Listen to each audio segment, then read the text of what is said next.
En agosto de 1908, Peter Haynes, un capitán del ejército e hijo de un distinguido general del ejército, le disparó a Wilmer Annis, un ejecutivo de periódico y miembro de la escena social de Nueva York, en un asesinato impactante y a sangre fría, a plena luz del día, a la vista de todos. El asesinato en la regata fue una historia de celos, de pasión, algunos dirían de locura, que fascinó a la nación y cambió la forma en que vemos y procesamos judicialmente los casos de asesinato en Estados Unidos. Es una historia que merece ser recordada.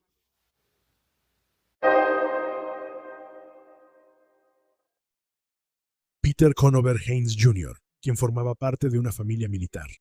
Su padre, Peter Sr., había luchado en la Guerra Civil, disparando el primer cañonazo de la artillería de la Unión en Bull Run.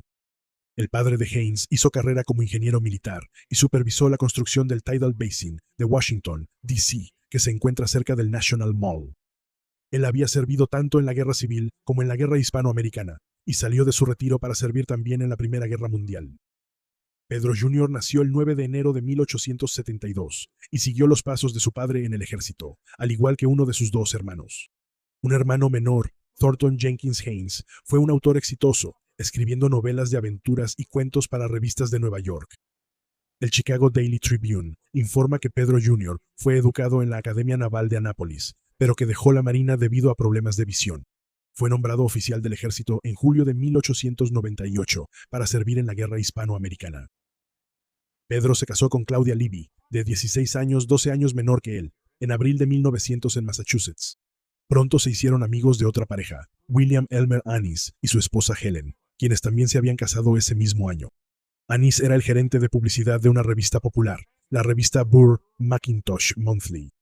Los Annis tendrían 2 hijos, mientras que los Haynes tendrían 4 en los siguientes 8 años. Los Haynes fueron trasladados varias veces por el ejército, pero siguieron siendo cercanos a los Annis. Todavía eran amigos hasta 1907, cuando Peter fue enviado a Filipinas con el servicio de traslado. Un artículo en el D.C. Evening Star cita al teniente coronel Ludlow, al mando de Fort Hamilton, diciendo que Haynes había dejado su auto con Annis y le pidió que lo usara como si fuera suyo. Y también le pidió que viniera al fuerte y sacara a la señora Haynes a pasear en auto de vez en cuando. Pero las cosas no eran tan sencillas como parecían. Mientras aún vivían en Virginia, el hermano de Peter, Thornton, a quien normalmente llamaban por su segundo nombre, Jenkins, le advirtió que William Annis visitaba a Claudia cuando Peter no estaba. Jenkins después afirmaría que sabía del romance desde 1903. Pero el problema llegó a su punto crítico en 1908, cuando Peter estaba en Filipinas. Jenkins le envió cartas a su hermano en marzo, advirtiéndole de nuevo que algo andaba mal y que la señora Annis le había mandado cartas insinuando que Claudia y William Annis tenían un romance. Peor aún, las cartas de Claudia dejaron de llegar más o menos al mismo tiempo. Peter salió abruptamente de Filipinas y llegó a San Francisco. Ahí, dijo, encontré un gran montón de cartas de Claudia, y después de leerlas me convencí de que algo andaba mal, así que me apresuré hacia el este tan rápido como pude. No está claro por qué las cartas no habían llegado a Peter en el Pacífico, pero al parecer el contenido elogiaba a Peter en lugar de tranquilizarlo. Entre las misivas, ella mencionó haber conocido a Billy Annis y le hizo una broma a su esposo diciéndole, «Mira lo que te estás perdiendo por no estar con tu esposa deportista». El 4 de abril, ella dijo que ella y Annis habían ido al Hotel Fifth Avenue para tomar nuestra última copa, ya que iba a ser demolido. Terminaba las cartas invariablemente con despedidas cariñosas, «Mi querido esposo y tu esposa más amorosa». Cuando la confrontó a Claudia a su regreso, ella negó cualquier impropiedad. Parecía que todo el asunto se había calmado. Los 4 se reunieron esa noche para dar un paseo en auto a Coney Island, donde Annis fue detenido por exceso de velocidad. Sin embargo, Jenkins pensaba que su hermano estaba siendo un tonto y le dijo, «Por el amor de Dios, despierta». Peter hizo caso, irrumpiendo en la habitación de su esposa para acusarla de infidelidad. Bajo su furioso interrogatorio, ella admitió que durante una ausencia de una semana que Jenkins había reportado, había estado en un departamento en Manhattan con Annis. La obligó a firmar una confesión de infidelidad frente a un abogado, señalando a Annis como su seductor.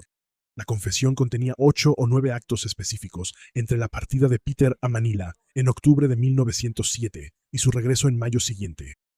Haynes afirmó que ella le dijo que había estado enamorada de William E. Annis durante todo el periodo de 6 a 8 años de su vida matrimonial. Claudia después dio una versión diferente, afirmando que Jenkins era un archidemonio que planeaba arruinar su matrimonio y que Peter había sido envenenado por sus palabras. Ella dijo que la confesión había sido hecha bajo amenazas, drogas y whisky, y que había estado aislada, golpeada y privada de comida durante 2 días. También afirmó que ni siquiera le permitieron leer el contenido del documento que la obligaron a firmar. El proceso de divorcio comenzó en junio, y la disputa fue escandalosa y a menudo pública. Claudia acusó a Peter de perversión, diciendo que lo había sorprendido en los aposentos de otro oficial, insinuando homosexualidad. Los simples rumores de comportamiento homosexual habían creado recientemente un gran escándalo en Alemania, y el St. Louis Post-Dispatch señaló que el simple hecho de que se presentaran tales acusaciones contra el capitán Haynes, fuera o no culpable, pondría una mancha imborrable de vergüenza sobre el apellido de la familia Haynes. Además, ella acusaba a Pedro de haberla introducido al ambiente más licencioso de la vida social del ejército, donde las mujeres se entregaban libremente al consumo de alcohol y al tabaquismo. Cuando ella se quejó, él le dijo que nunca sabría seguir el juego si no se sumaba. La contrademanda fue embarazosa y parecía aumentar la animosidad de Pedro hacia Anis. La prensa especuló que Jenkins le había dicho a Pedro que las acusaciones en su respuesta fueron orquestadas por Anis. El divorcio complicado no ayudó a la opinión de Pedro sobre Anis, y se verían una vez más el 15 de agosto. Por su parte, Anis parecía no estar preocupado. El Post-Dispatch informó que Guillermo B. Anis había sido advertido de que el capitán Haynes tenía la intención de matarlo, pero él se negó a darle importancia a la advertencia. Así que el sábado 15 de agosto, Anis llevó a un alegre grupo desde el Club Náutico Bayside en Long Island para abordar su yate, acompañado de su esposa, y navegaron durante algunas horas. Ese día, el día de la regata anual del Club Náutico Bayside, Jenkins y Pedro tomaron un taxi hasta la fiesta, donde encontraron a Anis navegando de regreso a la orilla, ya que acababa de terminar una carrera. Los informes difieren un poco en los detalles exactos, pero los hermanos sacaron armas. Aparentemente, Jenkins mantenía a los testigos a raya mientras Pedro apuntaba su arma, descrita como un revólver Colt de los modelos más recientes. La señora Anis le gritó a su esposo que tuviera cuidado. Inclinándose bajo la botavara mientras Anis estaba sentado en el timón, con un traje de baño, Pedro apuntó y disparó rápidamente, de tal manera que al presionar el gatillo, toda la carga de 8 balas se descargó, una tras otra, en un periodo de 5 segundos. Anis fue acribillado a balazos. La autopsia encontró 16 orificios en el cuerpo del hombre. Ningún hueso ni tejido pudo detener esas poderosas balas calibre .45. El Evening Star agregó el 17 de agosto que el arma era nueva y parecía como si nunca antes se hubiera usado. La policía cree que el capitán Haynes la compró con el único propósito de matar a Anis. La fiscalía argumentó que él la había comprado ese mismo día. Anis sobrevivió por un tiempo después del tiroteo, muriendo solo después de ser llevado al hospital. En los periódicos contemporáneos, el arma que Haynes usó se menciona constantemente como un revólver automático Colt. En esa época, los términos pistola y revólver se usaban indistintamente. Según la definición moderna, el arma era una pistola con cargador. La descripción del arma, junto con el testimonio del doctor de que las balas eran calibre .45 y que se disparó 8 veces, significa que el arma casi con toda seguridad era la pistola automática Colt, modelo 1905, la primera pistola calibre .45 disponible comercialmente. A pesar del nombre, la pistola era semiautomática y podía disparar 8 tiros, el cargador de 7+1 en la recámara, en 1,5 a 2 segundos. Solo se produjeron unos pocos miles del modelo 1905 antes de que fuera reemplazado por el más famoso modelo 1911. Los 2 hermanos, con el arma de Jenkins aún desenfundada, esperaron a la policía y ambos fueron arrestados. Tras su arresto, dijo el fiscal del distrito, ambos hermanos son indudablemente culpables de asesinato en primer grado. Y Jenkins, inicialmente acusado de agresión grave, fue posteriormente acusado como cómplice. El caso judicial que siguió fue uno de los más seguidos en la historia de Estados Unidos. El asesinato fue audaz, a plena luz del día y directamente frente a la familia de la víctima, e involucró a una familia militar prominente y a la élite social de Nueva York. En última instancia, habría 2 juicios, el primero de Jenkins Haynes como cómplice y el segundo de Peter. La cuestión del juicio era si Jenkins era culpable de ayudar o incluso de participar en el asesinato, y si el crimen fue premeditado.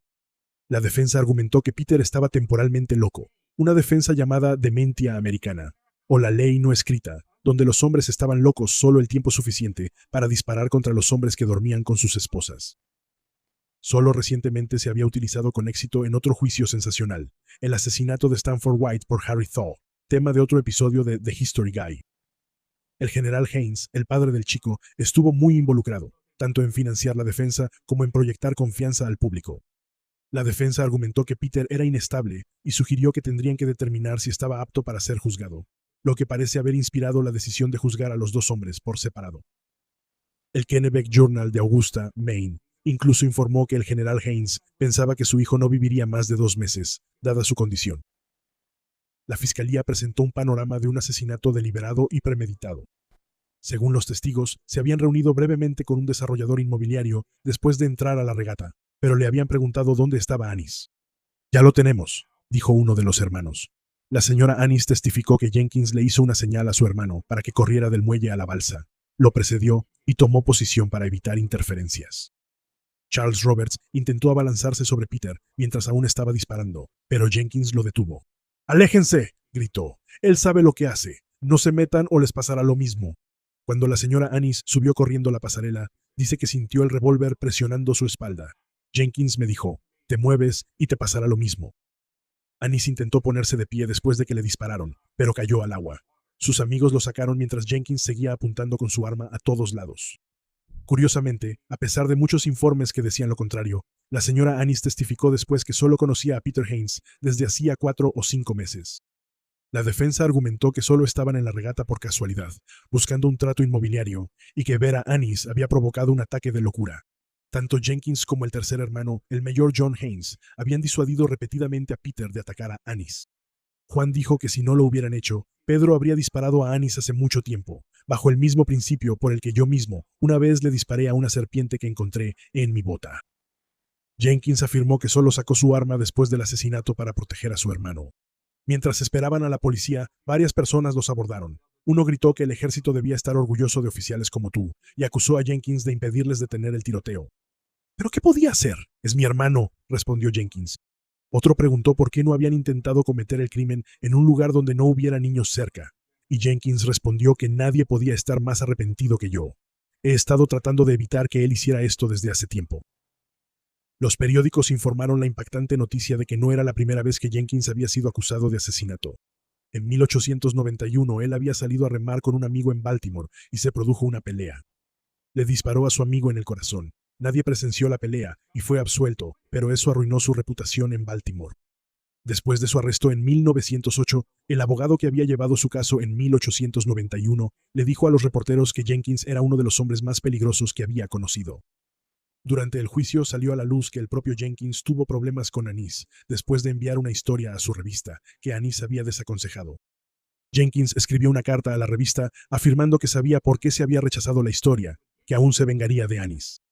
Según el South Bend Tribune, justo después de que Claudia firmó la confesión, Jenkins escribió a la revista diciéndole al editor que Anis enfrentaba una acusación penal y que era un sinvergüenza. Poco después del asesinato, Joseph Shee, el abogado de los Haynes, afirmó que tenía una fuente. Un miembro del Colegio de Abogados de la Corte Suprema, un ex diplomático y un viejo amigo de la familia Haynes, atacaría el carácter de Anis, haciéndolo pasar por un fanfarrón de conquistas entre mujeres.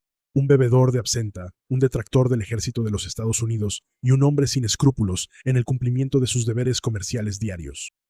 La fuente también alegó que en 3 ocasiones, dentro de los 2 meses previos a su muerte, me habló de su desprecio por el señor Haynes. Según él, Anis dijo que Haynes va a matarme. Voy a dispararle en cuanto lo vea antes de denunciar todos los puestos del ejército de los Estados Unidos y cuestionar la moralidad de los oficiales del ejército estadounidense y también la de sus esposas. Pero la fuente desconocida nunca fue identificada y en última instancia no testificó. Aunque el primer juicio fue sobre Jenkins, gran parte de las pruebas y los testimonios se centraron en Peter. La defensa intentó argumentar sobre el estado mental de Peter y presentó el testimonio de un sirviente de la casa que informó sobre el supuesto romance entre Anis y Claudia. Probaron la pistola y la defensa argumentó que una vez que comienza a disparar, la acción no puede detenerse, para sostener que Peter tomó una decisión en una fracción de segundo. El Buffalo Inquirer informó que todo el cargador se disparó en 1 segundo y 3 octavos. La defensa también presentó a un testigo con una versión diferente de lo que Jenkins había dicho durante el tiroteo. En lugar de una amenaza, fue una advertencia. «Aléjense, está loco. No sabe lo que está haciendo, y si interfieren, les puede pasar lo mismo». Mientras tanto, la fiscalía intentó demostrar que Jenkins Haynes declaró que aprobaba el asesinato, que se opuso a que un oficial llevara a su hermano ante el hombre moribundo para identificarlo, admitiendo que matamos a Anis, y que merecía la silla eléctrica. Incluso un testigo afirma que Jenkins dijo: «Aléjense, yo me encargo de esto».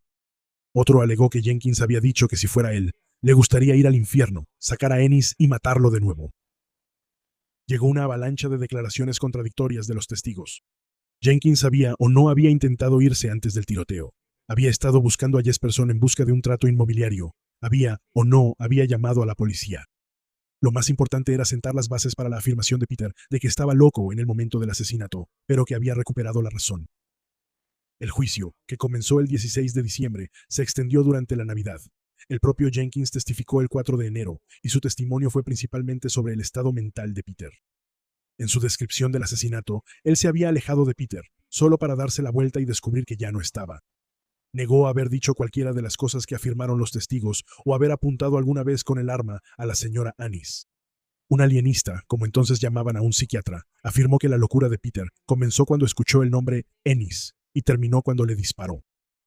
Cuando la decisión finalmente pasó al jurado, el juez les indicó que no prestaran atención al testimonio sobre la locura y que la cuestión de la cordura de Peter no era relevante para la posible culpabilidad de Jenkins. El argumento final de la defensa fue descrito como una feroz denuncia contra los rompehogares por el New York Times. ¿Cuál de ustedes 12 hombres no transgrediría la ley y mataría al hombre que arruinó a su hija?, dijo Shea. El jurado deliberó toda la noche. Creyendo que estaban estancados, el juez los llamó para preguntarles si creían que podrían llegar a un veredicto en 24 horas, cuando el jurado sorprendió a toda la sala al declarar que lo habían encontrado no culpable.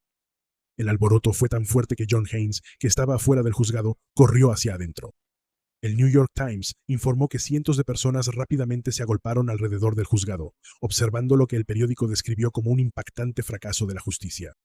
Jenkins declaró que escribiría una novela basada en la ley no escrita. Parecía que Dementia Americana había ganado de nuevo, pero la historia no había terminado. No fue hasta el 19 de abril que Peter fue a juicio. La selección del jurado tomó más de una semana, y el testimonio que siguió repitió en gran medida lo que se había dicho en el juicio anterior. El argumento central de ambas partes era la locura. Los hombres cometen tales actos por pasión, dijo la fiscalía en su discurso de clausura. Pero si la locura se usara como defensa cada vez que se cometiera un asesinato, nunca habría castigo para ello.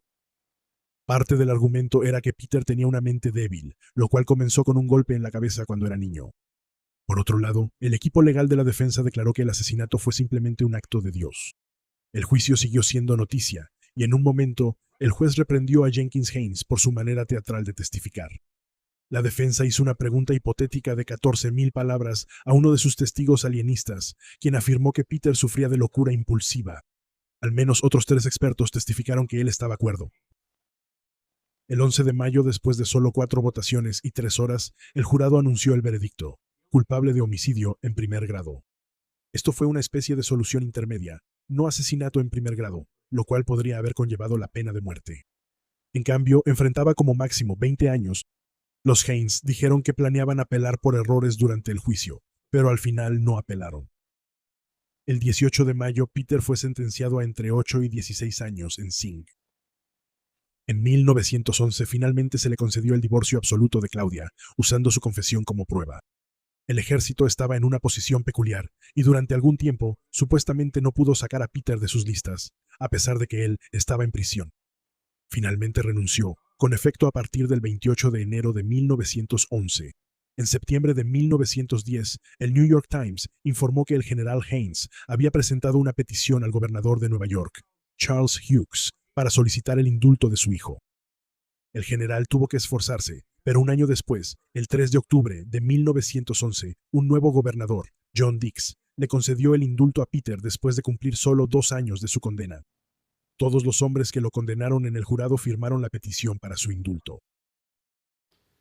A pesar de todas las acusaciones, nunca estuvo realmente claro que la señora Haynes y Annis tuvieran un romance. Claudia nunca admitió públicamente haber sido infiel más allá de esa confesión controvertida, y la señora Annis siempre negó que su esposo hubiera sido infiel. El caso fue importante para la ley estadounidense. Fue una de las últimas veces que esta supuesta ley no escrita se usó como defensa para un asesinato, y provocó cierta reforma en la forma en que se permitía el testimonio de alienistas, evitando que personas no expertas sugirieran condiciones novedosas desde el estrado. Y la condena de Peter Haynes al menos sentó el precedente de que, incluso si un hombre estaba involucrado en una aventura, no podía simplemente asesinarlo sin consecuencias. Y aunque Jenkins Haynes evitó ser condenado, todo el caso dañó su reputación en el mundo editorial, así que ya no fue publicado en las mejores revistas. Y quizás por eso, lo que es posiblemente su historia más famosa fue publicada bajo un seudónimo. En 1912 publicó un cuento en una revista llamada Popular Magazine bajo el seudónimo Captain of Maine Clue Garnet, que se titulaba The White Ghost of Disaster. Es una historia sobre un barco supuestamente insumergible que choca contra un iceberg en uno de sus primeros viajes y se hunde. Y es más famosa por una coincidencia escalofriante. La historia fue publicada el 7 de abril de 1912, justo una semana antes del hundimiento del Titanic. Espero que hayas disfrutado viendo este episodio de The History Guy, y si fue así, no dudes en darle like, suscribirte y compartir The History Guy, History Deserves to be Remembered con tus amigos. Y si también crees que la historia merece ser recordada, entonces puedes apoyar a The History Guy, History Deserves to be Remembered como miembro en YouTube, como patrocinador En nuestra comunidad, En Locals, o como patrocinador en Patreon. También puedes visitar nuestra increíble tienda de productos o reservar un mensaje especial de The History Guy en Cameo.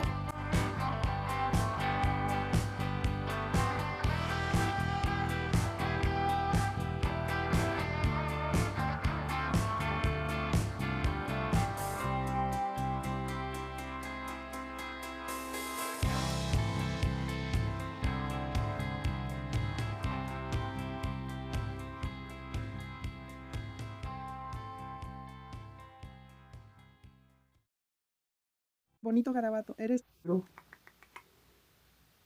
Estás ronroneando. Hey.